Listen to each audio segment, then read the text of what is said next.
चलिए तो फिर शुरू करते हैं अपन। और एनालिसिस शुरू करने के पहले अब इजी सब्सक्रिप्शन जो है वो शिफ्ट हो गया है। जो पहले हम मेथड यूज़ करते थे सब्सक्राइब करने के लिए, वो अब इनके न्यूज़लेटर को सब्सक्राइब करने के लिए नीचे जो पहली दी हुई लिंक है उसी पेज में यहाँ शिफ्ट किया है इन्होंने। अपना थोड़ा इंटरफेस चेंज किया है, कुछ भी नहीं है, यही पेज है ऐसा। और यही सेम ब्लॉक है, इसमें से आप जो भी आप सब्सक्रिप्शन चुनना चाहें, जो भी हम एनालिसिस करते हैं इन्हीं के बेसिकली इन्हीं के आर्टिकल्स के बेसिस पर करते हैं। और इनके जो आर्टिकल्स हैं अब आपको आपके मेल पे आ जाया करेंगे। तो ये जो है यहाँ से आप 1 साल वाला लेना चाहें तो 2200, 3 साल वाला लेंगे तो 4500, और आप 5 साल वाला लेंगे तो 8800 जो हमारे पास है रिसर्च पर। इसमें आपका अगर आप क्वांटिटेटिव ट्रेडिंग या फिर आप एल्गो ट्रेडिंग वगैरह करते हैं तो उसके लिए बहुत अच्छा इनका रिसर्च रहता है। तो वो आगे आप लोगों को किसी दिन और दिखाएंगे उनके एल्गो आर्टिकल्स को। तो ये इनका एक नया मेथड, इनका इजी सब्सक्रिप्शन अब यहाँ शिफ्ट हो गया है, ये आपको बताना था। चलिए अब अपन अपना एनालिसिस शुरू करते हैं। चलिए तो फिर शुरू करते हैं। तो फिर आज अपन डिस्कस करेंगे हमारा एक बड़ा ही फेवरेट इंडिकेटर जिसका नाम है वीवैप। और वीवैप से हमने काफी समय से हम ट्रेडिंग कर रहे हैं और बड़ा ही इफेक्टिव इंडिकेटर है। और हमारे सबसे पसंद का इसलिए है क्योंकि इसको आप शॉर्ट टर्म में भी बहुत अच्छा यूज कर सकते हैं, सिर्फ लॉन्ग टर्म में नहीं। तो जितने भी ज्यादातर हमने वीडियो बनाए हैं अभी तक हमने बताया लॉन्ग टर्म ट्रेडिंग के बारे में, क्योंकि हम वैसी ट्रेड करते हैं, स्विंग ट्रेडिंग करते हैं ज्यादातर, या फिर लॉन्ग टर्म इन्वेस्टमेंट्स करते हैं जिसमें कि आराम से हमने इन्वेस्ट करके रखा हुआ है अच्छी कंपनियों में।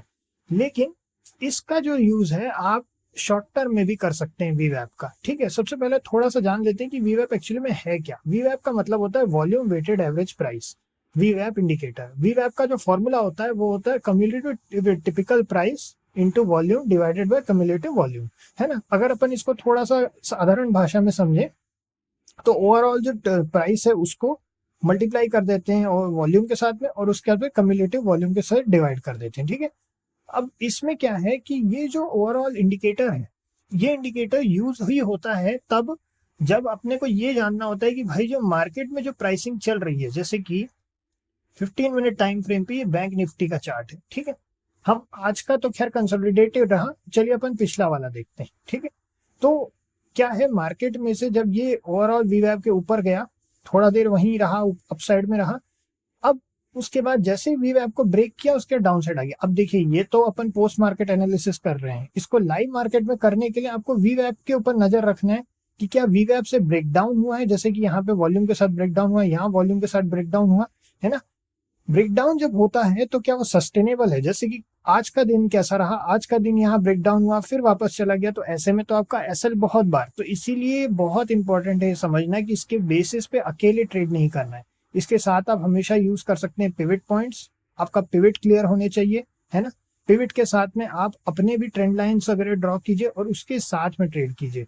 वीवैप का इस्तेमाल क्यों किया जाता है, क्योंकि इसकी जो एक्यूरेसी वो थोड़ी सी ज्यादा होती है in comparison to other other indicators. बहुत सारे अच्छे इंडिकेटर्स हैं उन्हीं के जैसे वीवैप भी है, मगर वीवैप की एक्यूरेसी थोड़ी अच्छी होती है ये जानने के लिए कि यहाँ से प्राइस जो है डिफ्लेक्ट हुई है तो उसके पीछे क्या रीजन हो सकता है। ठीक है, तो वॉल्यूम इसमें एक बहुत बड़ा फैक्टर है, वॉल्यूम जो है इसके साथ में रहता है इस इंडिकेटर में, इस वजह से इसकी एक्यूरेसी थोड़ी ज्यादा अच्छी होती है। ओवरऑल अकेले इसके बेसिस पे ट्रेड नहीं किया जाता है, लेकिन आप इससे काफी कुछ प्राइस मूवमेंट को एक समझने की कोशिश कर सकते हैं कि क्या हो क्या रहा है। बाकी मार्केट वीकनेस, मार्केट स्ट्रेंथ, उसमें क्या अभी सेंटिमेंट्स चल रहे हैं, क्या ओवरऑल इकोनॉमी का क्या है ना। और साथ में ये तो इंडेक्सेस हो गए। अगर आप नॉर्मल स्टॉक साइड में भी जाएं तो नॉर्मल स्टॉक में इसको थोड़ा और अच्छा आप यूज कर सकते हैं, क्योंकि स्टॉक्स के साथ ये थोड़ा और अच्छा काम करता है हमारे एक्सपीरियंस में। बट ओवरऑल देखिए किसी के साथ में भी अगर आप करते हैं, हमेशा दूसरी चीजों को भी आप एज अ टूल यूज कीजिए। ट्रेंड लाइन हो गया, आपके पिवट पॉइंट्स हो गए, ये सारी चीजें साथ में होनी ही चाहिए। ठीक है, लेकिन ये जरूर है कि प्राइस अगर इससे डिफ्लेक्ट होती है तो थोड़ा मोमेंटम जरूर लेती है, चाहे वो अपसाइड हो चाहे वो डाउन साइड हो। और हमेशा अपना रिस्क रिवॉर्ड रेशियो मैनेज करके रखिए, बिना इसके कोई भी इंडिकेटर काम नहीं करेगा। क्योंकि सच बात यह है कि हर इंडिकेटर में कुछ ना कुछ खामियां हैं, कोई भी इंडिकेटर परफेक्ट नहीं है, कोई स्ट्रेटेजी 100% प्रॉफिट नहीं दे सकती।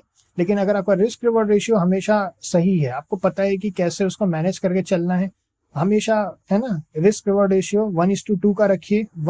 अगर 1 रुपये का रिस्क ले रहे हैं तो 2 रुपये का कम से कम प्रॉफिट करके निकलिए। तो इस तरीके से हमेशा जब भी आपके प्रॉफिट्स होंगे वो बड़े होंगे, लॉसेस छोटे होंगे। तो अगर आप मान लीजिए विन परसेंटेज कम भी होता है तो भी आप लॉन्ग रन में प्रॉफिटेबल रहेंगे। ठीक है, चलिए, अभी भी वीवैप को हो सकता है कि थोड़ा सा और आप लोगों को इसमें डाउट हो, तो इसमें अपन क्या करेंगे, लाइव मार्केट में दिखाएंगे कि वीवैप को कैसे यूज करना है। हम हमेशा अपने चार्ट में वीवैप रखते हैं, पिवट रखते हैं, वॉल्यूम रखते हैं, ये 3 चीजें हमेशा हमारे चार्ट में आपको मिलेंगी ही मिलेंगी। बाकी जितनी भी ट्रेंड लाइंस वगैरह हैं वो खुद ही ड्रॉ करना अच्छा है ना। और लाइव मार्केट में ये ज्यादा इफेक्टिव होता है। ऑफ कोर्स पोस्ट मार्केट में एनालिसिस थोड़ा ज्यादा सिंपल हो जाता है, क्योंकि हमें पता है कि क्या हुआ था, है ना। और जब अपन लाइव मार्केट में करते हैं तो और ज्यादा आपको इसमें से नॉलेज भी मिलेगी, और ज्यादा आपको इसमें मजा भी आएगा इसमें एनालिसिस देखने में। ठीक है, चलिए तो फिर इतना ही है। ओके।